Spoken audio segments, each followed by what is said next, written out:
episode of hashtag CB99 Talks. Of course, I'm Combo Breaker 99, and this is episode 46. It's been a while since I did an episode with just me. This is just me flying solo. No interviews. I know, but the past 3 weeks was just like interview episodes. But yeah, man, I'm back with another episode with y'all. Just want to talk about some different things over the past few weeks and some common things that just come up in combat sports that I just want to speak on. And first up, I just want to go back and do a little quick weekend recap. Just a brief mention of the fights that took place. But the main topics today, I just want to go back and talk about the flyweight rankings. I want to go down the updated list of flyweight rankings and just kind of talk about them again because I talked about them on a live stream last night.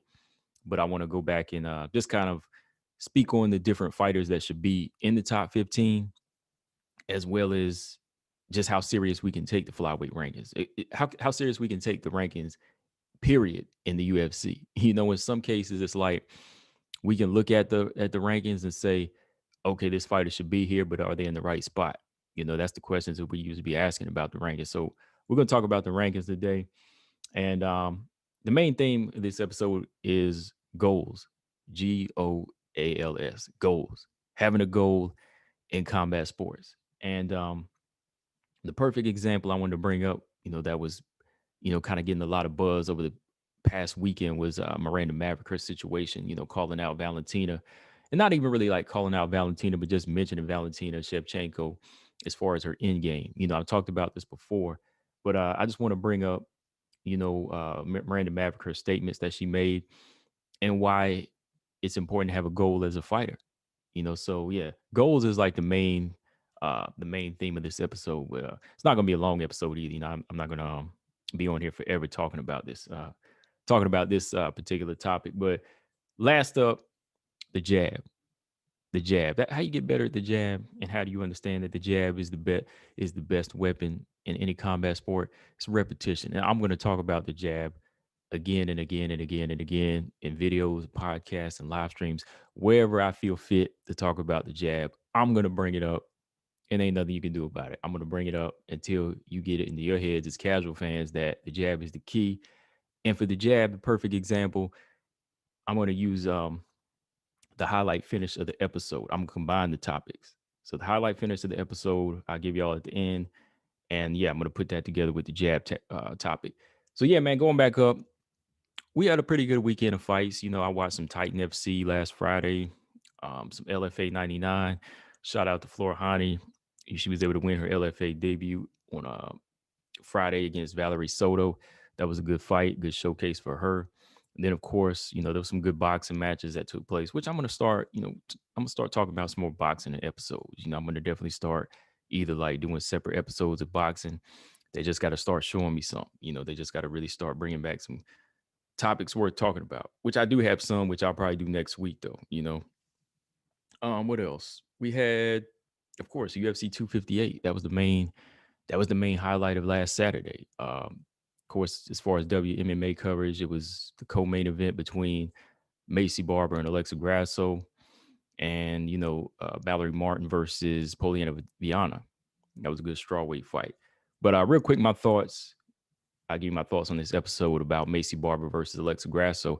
As far as the fight as a co-main event, I think it was good for WMMA. It was good for WMMA as a whole, just to kind of put that type of fight on. But as far as how could we say, as far as like significance, it wasn't really like a major fight, though. I think there could have been some other better fights that could have been a co-main event, even for men. I think that, Macy coming off a year layoff, it wasn't like a major fight that people wanted. I think it was more so the UFC trying to push her and market her as like a big fighter.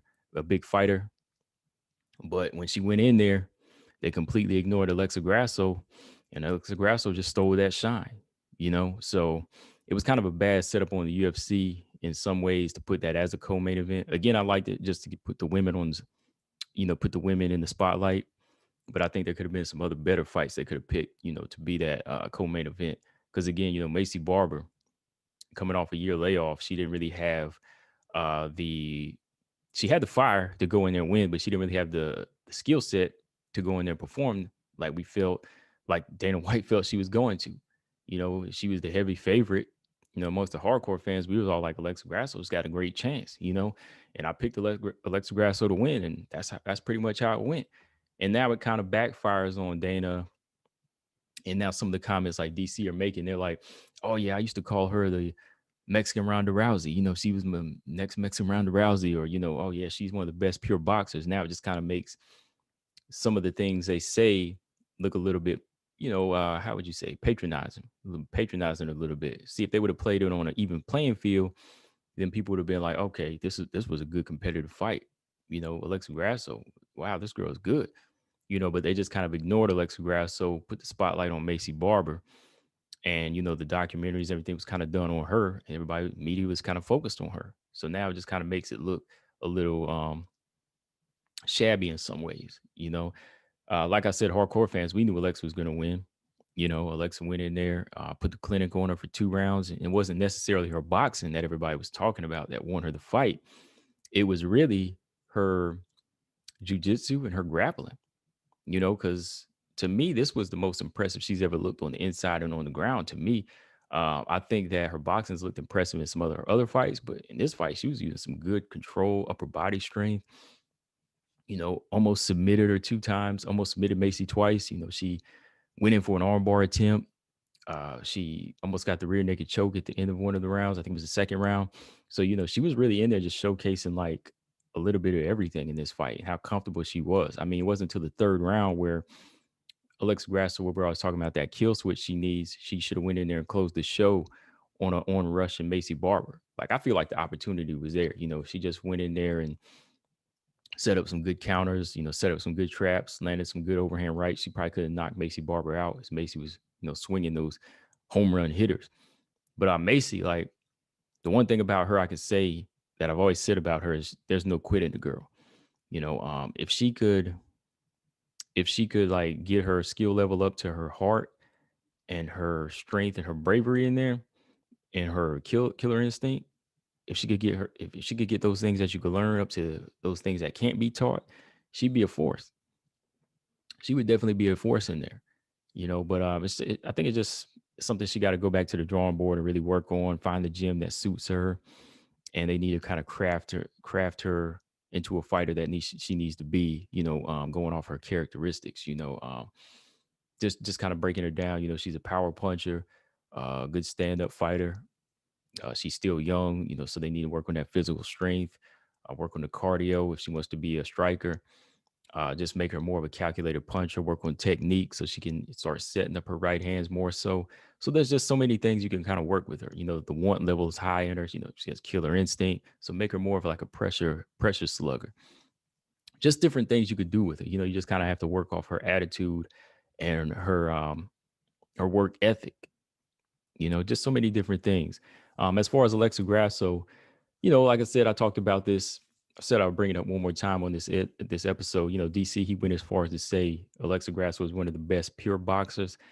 I don't think she's like the best boxer in WMMA, but she's one of the better boxers. She's definitely one of the better boxers that you could say put the gloves on her right now, just going off her stance and put her in the boxing ring, and she can compete with she could compete with boxers, even maybe win a world title in boxing. But when you're talking about best pure boxer in WMMA, you have to back it up by winning the majority of your fights against elite opponents with boxing. You actually have to go in there and outbox fighters. You're in the top 10. You have to outbox a Macy Barber for 3 rounds and maybe stop her. Outbox Viviana Arujo, outbox Caitlin Kagan, and then we'll call you one of the best boxers. And then eventually, when you get to the title shot, maybe beat Valentina by outboxing her, or if you come up short and give her a tough fight, then once again, we could still give you that. We could still give you that label as one of the best boxers. But I think it's too early to call her one of the best pure boxers. She is a pure boxer, though. She definitely has that skill set, though. She definitely has that those great fundamentals about her. They just need to be tested against better opponents. So yeah, that was a good fight. But the main event's what really set it off, and that's what's going to be my highlight finish. So I'll go ahead and spoil that for y'all now. So I'm going to save that for the end. So yeah, let's jump to the flyweight. Let's talk the flyweight rankings, the new updates here. I talked about it on live stream last night, but I just kind of want to go through here one more time and kind of clean it up. The flyweight rankings, I want to talk about them, man, from the bottom up. I want to talk about number 15 and number 1 and just kind of match them up, see who's got to fight, see who needs to fight, and who needs to be out of the rankings, really. Because there's been kind of a big shakeup since Alexa Grasso beat Macy Barber. So let's start from number 15 and go up to the champion, see who has an upcoming fight and who we should match them up with. So first up, number 15, Macy Barber. Macy Barber drops 5 spaces after losing to Alexa Grasso. So she's nearly out of there, man. So she's got to work. This has to be an active year for her, in my opinion. If everything is good as far as her ACL and there's no other injuries, she needs to get back in there as soon as possible against a non-ranked opponent just to hold on to that 15 spot. You know, um, she needs to really start working and grinding. That last fight out with with Alexa, it didn't really do much for her as far as her skill set. As far as her showcasing her skill set. Now, the last round, as far as her toughness, it was there, but as far as her skill set, no. So number 15 is Macy Barber. She drops 5 spaces from 10 to 15. Number 14 is Antonina Shevchenko, still holding her spot down. Then number 13, we got Taylor Santos, who I feel like is going to be a big threat for the top 10. I got my trifecta. I got my trifectas between Taylor Santos, Manon Firo, and Miranda Maverick. Granted, if Miranda Maverick gets through Jillian Robertson. So yeah, Taylor Santos definitely somebody to look out for in that top 10. Number 12. Now, see, number 12 dropped 1 space last week. She was 11. Is Andrea Lee. Andrea Lee, man, like she's one of the fighters I feel like needs to be out of there, or she needs to be 15. Like, hell, I would rank Antonina Shevchenko over Andrea Lee right now, just off of activity and the opponents they face. I mean, Andrea Lee was supposed to face Jillian Robertson, but she had to pull out of that fight because of a broken nose. She's on a 3-fight losing streak right now. Matter of fact, let's pull that up right now. I just want to see when was the last time she fought exactly. I know who she lost to. Roxanne Lauren and JoJo. But let's see when she was exactly in the octagon. September 12th, 2020. All right, so yeah. Last time out, she lost the unanimous decision to Roxanne. Before that, Lauren. Before that, JoJo. So how is she still number 12? That's the question. How do they still have her at number 12? She's a fighter I feel like needs to be dropped down to 15 or just be out of the rankings in activity. And number 11 is crazy. It's Alexis Davis.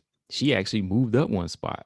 She moved up from 12 to 11. She actually elevated over Andrea Lee, and she's actually kind of in the same position. Like, I really don't know how Alexis Davis could elevate over Andrea Lee, Andrea Lee's on her 3-fight losing streak, because Alexis Davis is on a 3-fight losing streak.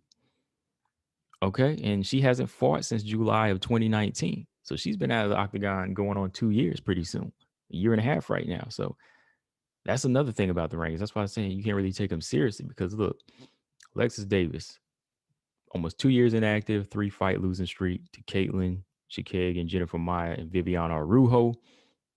Why is she still number 11? Why is she 1 spot? Why is she 1 step away from the top 10? That's crazy. Taylor Santos should probably be at number 11, and Antonina Shevchenko should be 12, whereas Andrea Lee should be number 15, and Macy Barber should be number 14. Alexis Davis should probably be out of there right now, because to make matters worse, Alexis Davis, her next fight is going to be a bantamweight against Sabina Mazo. That's another thing. Think about that. So yeah, man. So that's the 11 through 15. Going up the top 10, Alexis Davis, excuse me, not Alexis Davis. Alexa Grasso breaks in at number 10. Alexa Grasso breaks in at number 10 after her win. She jumped up 5 spots. She took that number 10 spot from Macy Barber. Then you got number 9, Roxanne Modafferi. Last fight out, she lost to Viviana Arujo. She's not matched up yet. Number 8, you got Jessica I. Lost to JoJo. Number 7, you got Viviana Arujo, who's scheduled to fight Caitlin Kagan. JoJo Calderwood at number 6, who may be fighting Lauren Murphy. Number 5, you got Cynthia Calvillo, who's out on a shoulder injury. So we'll see how long she holds on to that number 5 spot. Number 4, you got Jennifer Maya.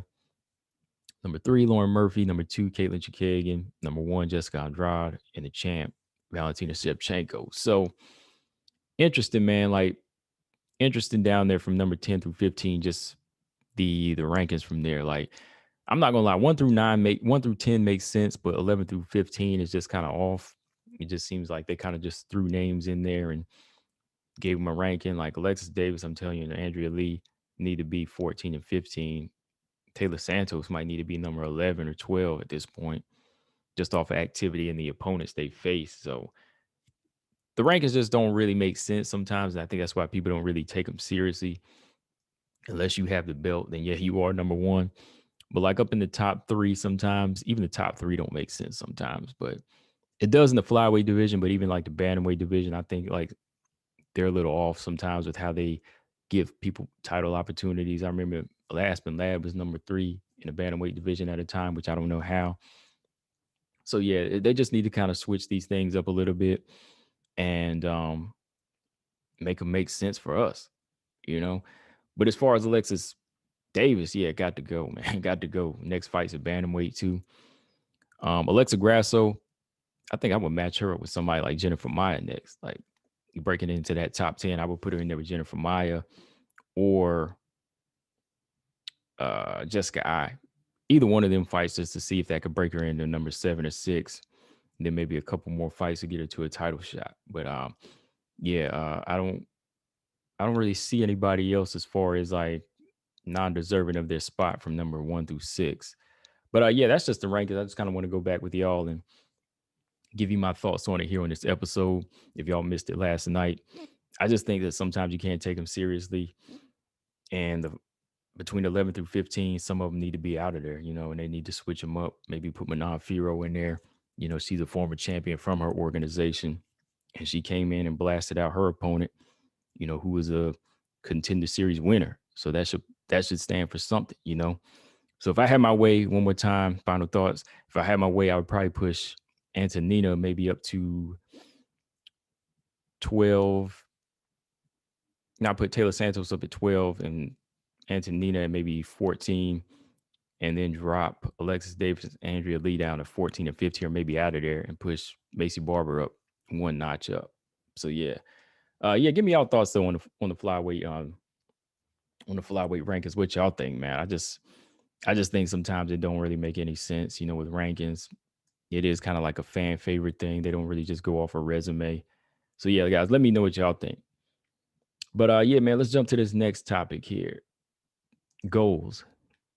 You know, goals are very important in the game, man. Look, very important because for one, if a fighter has a goal, we know what they're shooting for.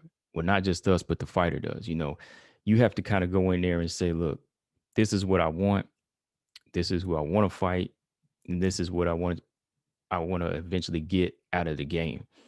You know, and it's smart whenever a fighter thinks that way. Because usually when a fighter thinks in goals and they set goals for themselves and accomplish them and they keep moving up, they get somewhere. They're the fighters that become something. You know, they have like a blueprint. They have a hit list of fighters they want that's going to get them where they need to be. Those are the type of fighters you want to train, or those are the type of fighters that you train. You train it in them to say, look, fighting isn't going to be forever. This isn't going to be a career forever. There has to be an end game to it. So right now, tell me what you want before we start working. What do you really want to do? What do you really want to get out of a fighter? What do you really want to get out of fighting? That's why I ask some of these fighters this when I do interviews with them. I'm like, what's your end game with fighting? Like, what is the goal that you want out of fighting? You know, that's why I usually ask these fighters, because I'm curious. You know, I don't want to just hear them say, oh, I'm just here to fight to get a paycheck. No, man, that's what's supposed to separate you from just being a 9 to 5 worker, or like a fighter that just, or a worker that's just sitting in a cubicle all day. You know, you're supposed to be that person that says, I want to be champion. I want to be the best they can be. I know everybody can't be champion, but at least if everybody had that mindset, I think they would get something. I think they would get more than they usually get out of fighting, if that makes sense. You know, so real quick, like I said, I wanted to use Miranda Maverick as an example. As y'all know, Miranda Maverick, she was asked a few questions by media about her goals in the game, about eventually becoming champion, and in a nutshell, Miranda Maverick said that eventually one day she wants to fight Valentina Shevchenko. She sees some holes in her game, and she thinks she could expose them one day. Like she didn't come straight out and say, "Oh man, I can beat Valentina today," but she let you know that's her end game. And right away, I think a lot of people they gave her flack for it. Um, some people went as far as to change their pick and say they would rather Jillian Robertson win, which I think was kind of, that was kind of dirty. I just felt like, man, why y'all got to do that, man? Because like Miranda Maverick is actually talking like we want her to talk. That's what I'm saying. Like sometimes the casual fan or just fans in general, they can be so fickle. Like one minute you want people to call somebody out, but when they call them out, you get mad. Then in the next light, when they don't call out for smoke, they're called ducks. So it's that same situation. You're damned if you do, you're damned if you don't. So for me, Miranda Maverick, I just want to see her do what she want to do, say what she want to say, and continue to accomplish what she wants. Because real quick, we can look at what she said too here. I just want to pull out some key points too, as far as like describing what type of fighter she is too, as well, because that'll tell you what type of goals she has, and that she's a goal-oriented fighter. All right, so here she said, "Look, I'm kind of a freakishly planned out about everything, whether it be current or future. I'm very good at planning out what I want with my life, what I want with my career, and it's funny that some people took offense to me saying that. Unlike a lot of other fighters, see, I have a backdrop." So one more time, let me read that again for y'all. If y'all didn't hear me, y'all didn't hear that. Listen, I'm kind of freakishly planned out about everything, whether it be current or future. I'm very good at planning out what I want with my life, what I want with my career. And it's funny that some people took offense to me saying that. Unlike a lot of fighters, I have a backdrop. I wasn't meaning to be insulting necessarily, but I want an education. I want to have other career paths. If my knee gets messed up in a fight, I won't have to struggle alone for the rest of my life trying to make a living. I want to have a good future financially. Okay. So, yeah, look, that's what you want to hear from a fighter. In the fight game, you have to kind of have that plan B. Some people say, "Oh no, don't have a plan B. You got to go straight for plan A and stick to it." I think that works with certain things like entertainment. If you really want to be an actor, you want to be a movie star or whatever, stay on that path. Don't think of a plan B. But the fight game, it could go up just like that. I mean, same with like NFL or whatever. You could get your knee blown out, career ending injury. So you do have to have a plan B with any type of sports. That's real. So her thing is, look, I don't know why people take offense to this, but I have an end game. I have an end game. So next up, let's see. I want to be done with fighting by the time I'm in my early 30s. I don't want to be like I'm top 50 when I'm 35 years old, like a few people I know do. They're really excited to be recognized at that age. And for me, I'm 23. I want to be in the top 10 by the time I'm 24 at least. I'm ready to get to the top, make my mark, make my money, and move on with my life. I don't want to get brain damage. I don't want to just have that one thing going for me when I'm ready to have a family, kids, and things, and not have to go back to fighting to make a living. So I want to be done when I'm in my early 30s and move on to other things. All right. So again, not much to analyze there. You've heard champions in the past say that. You heard like Andre Ward say that. You've heard other boxers say that. Floyd Mayweather. So having that mindset, I think, is really what's going to help you achieve that goal. Because you know what you're shooting for. And like she said, she don't want to be top 50 when she's like in her mid 30s. That's how some fighters think. Some fighters just continue to fight as a career. But like I said, combat sports has an end game for you. This is a young man's sport. Only if you're like a freak of nature and you're in your 40s or 50s can you still compete. But the majority of the time, by the time you are 34, 35, you're out of your prime. You're done. You're slow. Your reflexes are gone. So you have to have that mindset to say, if I want to fight, then I got to be done at this time. I got to be done at this time. So let me make sure I can get what I want in this career in this amount of time. So she spaced that out, made her goals, and said, okay, if I plan on staying up to my 30s, being in my top 10 at 24, I can kind of measure out who I need to fight and when I'll get a championship fight, right? Makes sense. So, yeah, all of that makes sense. Well, let's see what else she had said about Valentina that kind of triggered some people. Hold on here. All right, here we go. She also said this. Look, I certainly don't think it's the next fight, but hopefully in a few fights within the next couple of years. It's funny, people were picking on me, like, oh, another person calling out Valentina.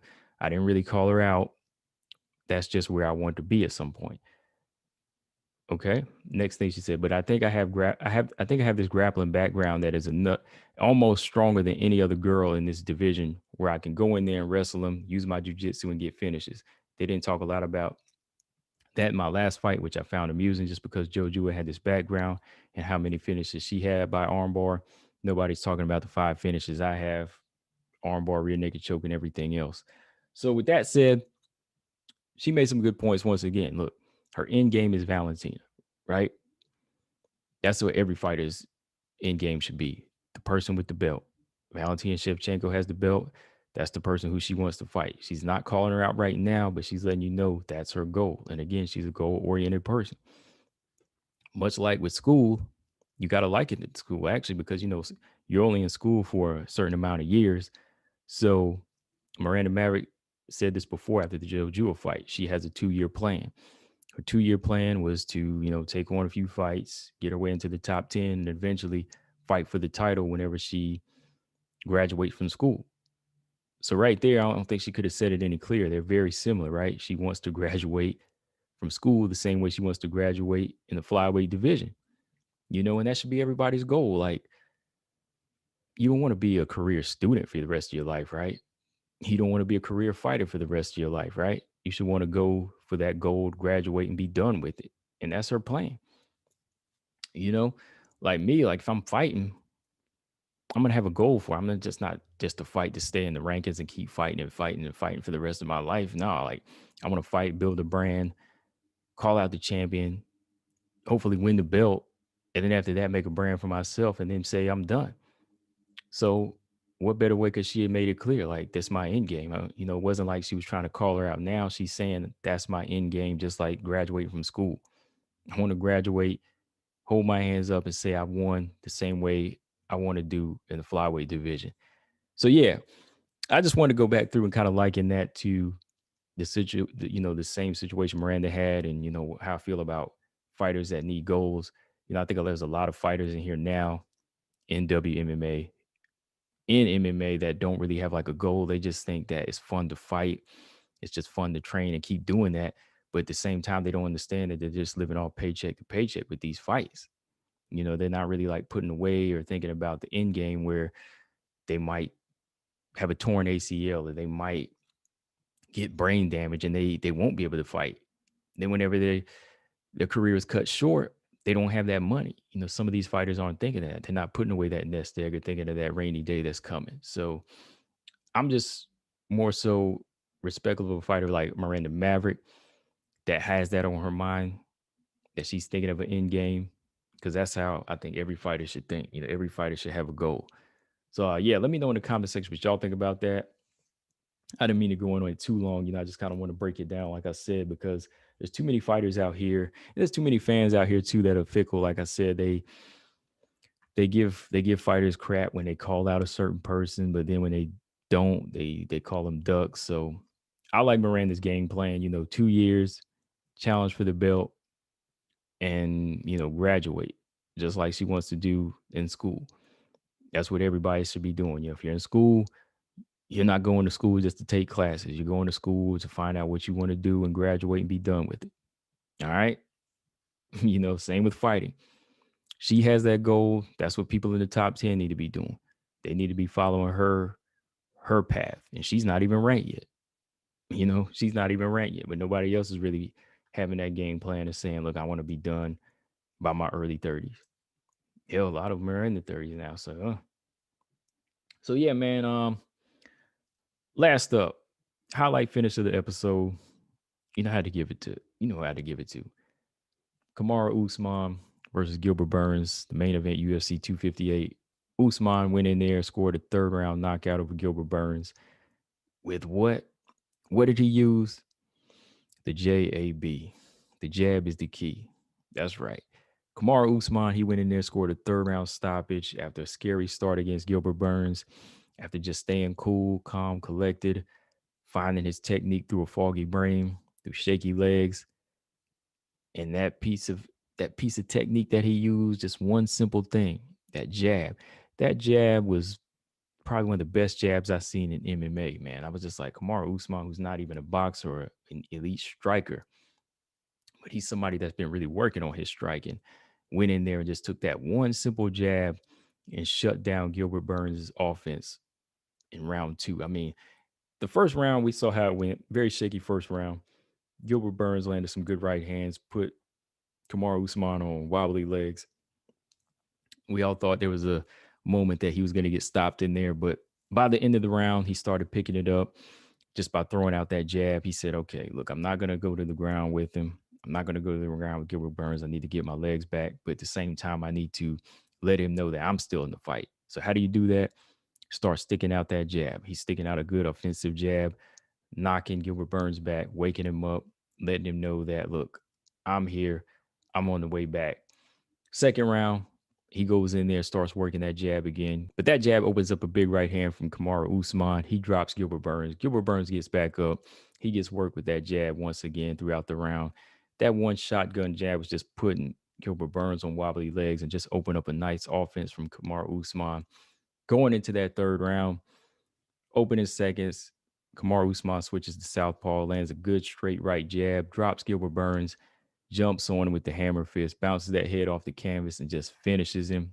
I was like, wow, man. I was just really like impressed the way Kamaru Usman took that one simple jab. Like, it wasn't like his wrestling, it wasn't his clinching. He didn't try to take Gilbert Burns down and try to, muscle him or clinch him or use elbows or anything big on the inside or on the outside. He wasn't doing anything too fancy. It was just that one jab that was opening up all of these other weapons for him, all these other opportunities. And that's what I'm talking about. Like, the jab is the key, man. Like, I talk about this in so many videos where you got to go in there, stick to a nice jab, and that jab is going to open up a lot of opportunities for you. Something so straight and simple can get you so much in life. That's how people need to be with their facts and what they say sometimes. Just be straight down the pipe. Don't hold back. You say it that way, it's going to open up other opportunities, for other things. So yeah, man, like, shout out to Kamaru Usman. Another proof on why he's pound for pound, one of the top fighters today in MMA. And how did he do that? Just with that one simple weapon, that JAB, man. From here, if he wants to fight Jorge Masvidal, I'm cool with that. I'm really cool with that. What I mean, if he wants to get a big payday out of that fight and, doesn't want to hear any more excuses from Jorge Masvidal, then make the fight happen. Make the fight happen. But yeah, man, I'm pretty much wrapped up here. Wrapped up a little bit earlier than I thought I would be. Just give me your thoughts on everything I talked about. The flyweight rankings, goals as a fighter, on what Miranda Maverick said about her end game. I think it makes sense to me. Again, my final thoughts. I think every fighter should have a goal. You can't be a fighter forever. You can't be a career fighter. I mean, you can, but you see how some fighters turn out. So you just got to go in there from the jump and say, this is what I want, plan it out, and that's what you shoot for. And again, man, shout out to Kamaru Usman. Jab is important. I think everybody needs to know how to throw this jab. Everybody from boxers down to wrestlers, the grapplers, the jab will get you what you want. But yeah, man, what else we got? This weekend, another fight week, Shannon Dobson versus Casey O'Neill, who's making her debut in the UFC. We'll checking out that fight this Saturday. And Yana Konoskaya versus Ketlin Vieira. That's gonna be a good bantamweight fight. So yeah, man. Let me know in the comment section you think y'all's gonna win that fight. Both of those fights, I don't really have picks for them. I'm not really gonna do a prediction for those fights. But yeah, that's all I got, guys.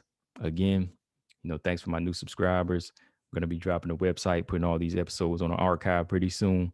I'm working on it. I actually got a logo coming to, for hashtag CB99 Talks. I got the logo being worked on by one of my mans. So let me get that done and they'll have the website up. But yeah, guys, make sure y'all subscribe here. Make sure y'all follow me on Instagram, all boxing everything, and Combo Breaker 99.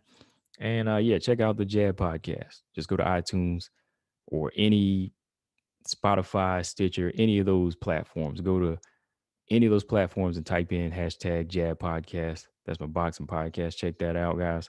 Combo Breaker 99. I'm out. Y'all be safe. Peace.